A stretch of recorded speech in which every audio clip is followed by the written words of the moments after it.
ladies and gentlemen, John Flavin, who I have a lot of respect for, who loves his Pittsburgh Steelers. Now, tomorrow, they have to win.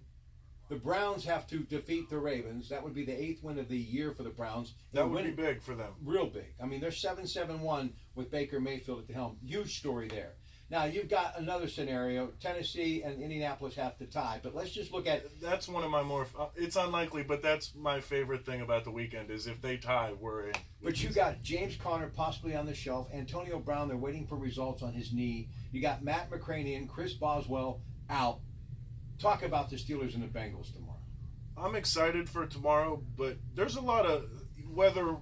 What I think Mike Tomlin will handle well, because we play at the same time as the Browns and Ravens, he'll do a good job at just focusing on the game, focusing on beating the Bengals, because that's all they can control. You hear him emphasize that in his press conferences. So for me, I think they're going to take care of the Bengals. I'd like to see Antonio Brown play, have Juju be healthy, and see Connor play that last game of the season. But ultimately, I expect them to take care of business no matter what happens around the NFL. For pride more than anything, finish the game, finish the season off a good note, and beat the Bengals, especially with their team being depleted as it is.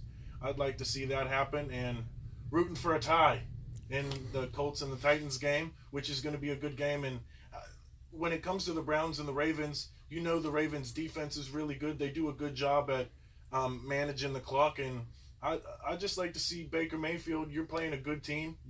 It would be a really good statement win for them going into the offseason to beat the Ravens. So I think it'll be a lot closer than people think, but I'm not totally sold, yeah. Kuhn'S Market Black and Gold Sunday Show tomorrow at 11. And I'll tell you this, for those people out there crying for the possibility of Mike Tomlin to be gone and others, look, Colbert and Tomlin and that administration, if you want to look at the game as a business, and it is, the Rogers Show on the air now, always talking business, for what they have done in recent years, if it was any Fortune 500 company, Bulls and Bears, Wall Street, they'd be getting a bonus. So enough of talking about getting rid of Tomlin and the rest of the gang.